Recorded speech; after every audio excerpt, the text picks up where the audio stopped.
നമസ്കാരം. Raf talk ഫുട്ബോളിലേക്ക് അവർക്കും സ്വാഗതം. ലിയോ മെസ്സി FC ബാഴ്സലോണയിലേക്ക് തിരികെ എത്തുമെന്ന് പലപ്പോഴായിട്ട് പലരും റൂമറുകൾ പടച്ചുവിടാറുണ്ട് എന്നല്ലാതെ കോൺക്രീറ്റ് ആയിട്ട് അത്തരത്തിലുള്ളൊരു നീക്കവും നടക്കുന്നതായിട്ട് എവിടെയും റിപ്പോർട്ടുകളില്ല. അദ്ദേഹം മയാമിയിൽ തന്നെ സംതൃപ്തനാണ്, അവിടെ തുടരാനാണ് ആഗ്രഹിക്കുന്നത്. പക്ഷേ മെസ്സി എപ്പോഴും പറയാറുണ്ട് ഭാവിയിൽ ബാഴ്സയിലേക്ക് മടങ്ങും.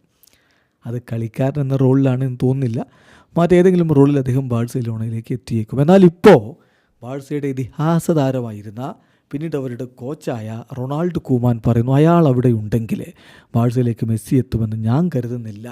അതെ, ആ ആളാരാണ്? അത് ജോയൻ ലാപ്പോർട്ടയാണ്. നമുക്ക് കൂമാൻ്റെ വാക്കുകളിലേക്ക് നോക്കാം. കൂമാൻ പറയുന്നു, ഞാൻ വിചാരിക്കുന്നില്ല മെസ്സി പ്രസിഡൻ്റായിട്ട് അവിടെ ലാപ്പോർട്ട തുടരുന്നിടത്തോളം കാലം, ലാപ്പോർട്ട അവിടെ ഉള്ളിടത്തോളം കാലം മെസ്സി തിരികെ ബാഴ്സലോണയിലേക്ക് എത്തുമെന്ന്. അവർ തമ്മിലുള്ള ബന്ധം ആ രൂപത്തിലേക്ക് മാറിയിട്ടുണ്ട്. പിന്നെ നമുക്കൊരിക്കലും മെസ്സിയെ ലാമിൻ യമാലുമായിട്ട് കമ്പയർ ചെയ്യാൻ പറ്റില്ല. യമാൽ, മെസ്സി അത് രണ്ട് തരത്തിലുള്ള താരങ്ങളാണ്. ലിയോ യുണീക്കാണ്. അദ്ദേഹത്തെ പോലൊരു താരത്തെ ഇനി ഭാവിയിൽ നമ്മൾ ഒരിക്കലും കാണാൻ പോകുന്നില്ല എന്നാണ് ഞാൻ വിശ്വസിക്കുന്നത് എന്ന് റൊണാൾഡ് കൂമാൻ പറയുന്നു. നമുക്കറിയാമല്ലോ എങ്ങനെയാണ് ലാപ്പോർട്ട ആ ഒരു പ്രസിഡൻ്റ് സ്ഥാനത്തേക്ക് വന്നത് എന്ന്. ജോസഫ് മരിയോ ബർത്താമി പോയതിന് ശേഷം പിന്നെ ഒരു ഇലക്ഷൻ നടക്കുമ്പോൾ വലിയ രൂപത്തിൽ പ്രചരണമാണ് മെസ്സി നിലനിർത്തും, മെസ്സി ഇവിടെ തുടരും, അതിനു വേണ്ടിയിട്ടുള്ള എല്ലാ കാര്യങ്ങളും ചെയ്യും എന്നാണ് ലാപ്പോർട്ടയുടെ പ്രധാനപ്പെട്ട ഇലക്ഷൻ ക്യാമ്പയിൻ ഉണ്ടായിരുന്നത്. പക്ഷെ എന്ത് സംഭവിച്ചു? മെസ്സി നിലനിർത്താൻ പോലും പറ്റാത്ത രൂപത്തിലേക്ക് അവരുടെ ഫൈനാൻഷ്യലായിട്ടുള്ള കാര്യങ്ങൾ വീണുപോയി. ലാപ്പോർട്ടയുടെ കാലത്ത് മെസ്സിക്ക് ബാഴ്സലോണ വിടേണ്ടി വന്നു. ഒരർത്ഥത്തിൽ മെസ്സിയെ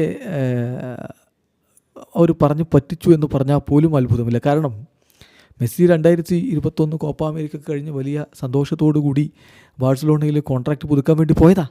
അദ്ദേഹം തന്നെ നെയ്മറോടും പരേഡസിനോടും ഒക്കെ ഞാൻ ബാഴ്സലോണയിലേക്ക് പോവുകയാണ്, പുതിയ കോൺട്രാക്റ്റ് സൈൻ ചെയ്യുമെന്നൊക്കെ പറഞ്ഞ കാലത്ത് വലിയ വാർത്തയായിരുന്നു. പക്ഷേ കോൺട്രാക്റ്റ് സൈൻ ചെയ്യാൻ വേണ്ടി എത്തിയ മെസ്സിയോട് അപ്പോഴാണ് പറയുന്നത് നിങ്ങളുടെ കോൺട്രാക്റ്റ് പുതുക്കാൻ കഴിയില്ല, സാമ്പത്തികമായ പ്രശ്നമുണ്ട് എന്ന്. ഇത് നേരത്തെ പറയാമായിരുന്നു. അപ്പോൾ ആ അർത്ഥത്തിലാണ് ഇത് പറഞ്ഞ് പറ്റിച്ചതാണ് എന്നുള്ളൊരു വിലയിരുത്തൽ വരുന്നത്. മെസ്സിക്ക് നന്നായിട്ട് ഫീൽ ചെയ്യുകയും ചെയ്തു. അത് പിന്നീടുള്ള അദ്ദേഹത്തിൻ്റെ വാർത്തകളിലും അദ്ദേഹത്തിൻ്റെ ഇൻ്റർവ്യൂകളിലും ഒക്കെ നമ്മൾ കണ്ടിട്ടുള്ളതുമാണ്. എന്തായാലും ഇപ്പോൾ അത് തന്നെയാണ് കുമാൻ പറയുന്നത്. അവിടെ ലാപ്പോർട്ട ഉള്ളിടത്തോളം കാലം മെസ്സി തിരികെ ബാഴ്സലോണയിലേക്ക് പോകാൻ ചാൻസ് ഇല്ലെന്ന്. വീഡിയോ അവസാനിക്കുന്നു. ഫുട്ബോൾ ലോകത്തെ കൂടുതൽ വിശേഷങ്ങളുമായി റാഫ് ടോക്സ് എത്താം.